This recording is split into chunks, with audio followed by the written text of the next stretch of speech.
a unique blend of comfort and style, service and sophistication, with an intriguing past and an architectural pedigree. Sweeping views of the Charles River and the Boston skyline, 298 guest rooms, 4 distinctive venues for drinks and dining, each with its own creative approach to entertainment.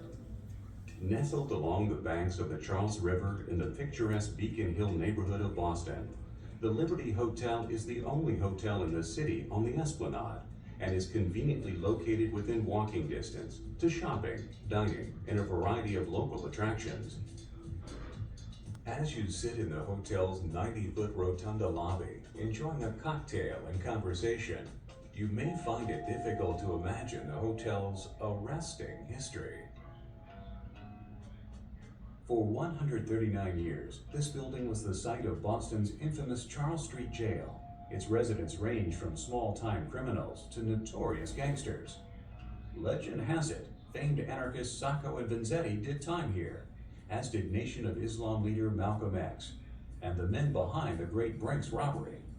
People were held here awaiting trial, and typically that meant a relatively short period of time, although for more serious charges, someone could be here for a year or a couple of years, but that was not typical. In the early 1900s, the jail housed a group of female suffragettes arrested for interrupting a speech by President Woodrow Wilson. And during World War II, the commander and crew of captured German U-boat 873 were housed at the Charles Street Jail after surrendering to the Allies. Security was tight at the jail, but not tight enough for one local mobster. Elmer Trigger Burke was a hitman who came to Boston to shoot Specs O'Keefe, mastermind of the Boston Brinks robbery. He shot O'Keefe but only wounded him, and Burke was caught and locked up at the Charles Street Jail. With the help of accomplices on the outside, one day while Trigger Burke was in the jail recreation yard, his accomplices broke into the jail through a building on the perimeter wall. Burke then ran through the gatehouse door and out to Charles Street to a waiting car, and they made their escape over the Longfellow Bridge. At the Liberty Hotel today, there is a granite archway.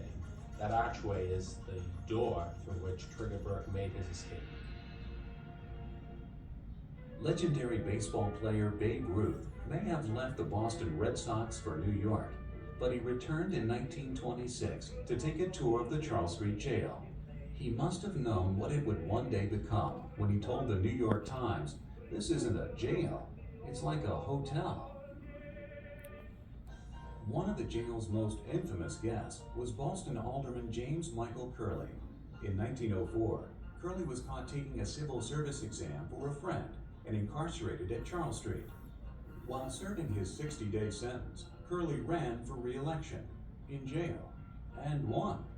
He went on to serve 4 terms as mayor of Boston, 2 terms as a U.S. congressman, and 1 as governor of Massachusetts.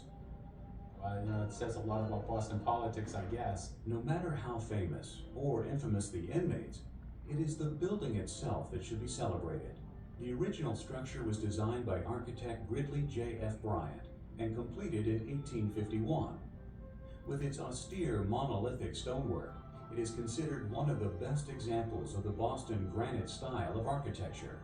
Gridley J. F. Bryant was one of the premier architects in the city of Boston, and he specialized in using granite. The architect shared office space with a prison reform expert named Reverend Louis Dwight and incorporated many of Dwight's ideas for a humane prison into his building design. The 2 of them actually wanted to create a brand new jail that would be a rehabilitation facility rather than just a place for people to be incarcerated and forgotten about. This building originally had atriums on either side of the cell blocks that allowed each prisoner to look out through those great 3-story windows, and those same 3-story windows of course bring fresh air in, so that the prisoners were treated with some respect. The jail was built in a cross with 4 wings of Quincy granite, extending from a central rotunda with a 90-foot atrium, what is now the hotel's grand lobby. It held 220 solid granite cells, each 8 by 10 feet long. Everything about it was imposing. I It was an old building, a lot of steel and granite.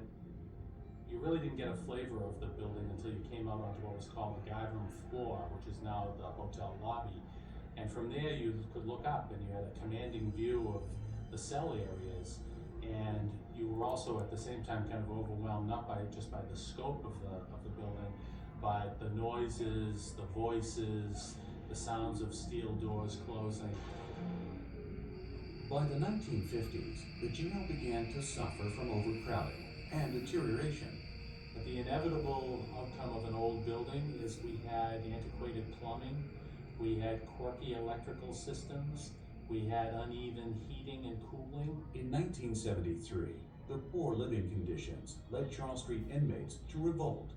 The incident spurred federal court judge W. Arthur Garrity to see what conditions were like for himself by spending a night in the jail on Murderers Row.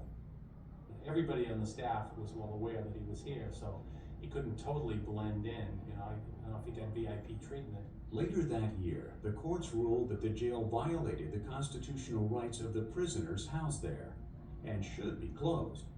But it took several years for a new facility to be built, so it wasn't until 1990 that the guards closed the doors to the Charles Street Jail for good. We decided to make one last round of the facility, and we climbed the stairs up to the 5th floor and walked up and down the tiers as we had done many times over the years. And although they were all empty, we came downstairs and kind of joking to one another, we turned in our head count for the night and walked out. The big steel door closed behind us, and it was a very long time before I came back in here. But this impressive granite structure has come back to life in a new role as one of the country's most stunning and inspired reuse developments. A luxury hotel in the heart of historic Boston, the result of an expansive reconstruction that has transformed the Charles Street Jail into the Liberty Hotel. The very first time that I set foot into the Charles Street Jail building, I was both overwhelmed by the volumetrics of the space, but I was also daunted by the decrepitude of the building itself. Paint was peeling, great amounts of junk had been stored in here. Nobody had actually been in the building. The building had not been operated for a good 15 or more years, and it was just in very desperate shape. But at the same time, there was no question in my mind that this was a building of tremendous strength and beauty. Undaunted by the condition of the facility, developers Carpenter and Company and architects Cambridge 7 Associates set about bringing the building back to life. Crews painstakingly cleaned the granite exterior, removed layers of paint from interior brick walls, and carefully dislodged entire cell blocks. It was an architectural joy, but also an engineering nightmare. In 1848, architect Gridley J.F. Bryant drafted a dramatic cupola to sit atop the rotunda of the original jail. But when time and money ran short, the cupola's size was reduced, and in 1949, it was removed altogether. With the Liberty Hotel project, the cupola would find its place atop the rotunda again, this time the full size Bryant intended. We relied very heavily on his original sketches about how to recreate that cupola so that we could bring the building back to the spirit that Bryant had originally conceived it with. The jail's status as a National Historic Landmark created another challenge, requiring developers to adhere to strict architectural guidelines. We worked very closely with the agencies involved, the Park Service, Mass Historic, Boston Landmarks, the Boston Redevelopment Authority, to make sure that every decision we made about this building was a decision that was in its best interest of truly preserving and enhancing the monument itself. To ensure that none of the bad elements from the jail's past life remained in the new building, hotel developers took the unusual step of bringing in Buddhist monks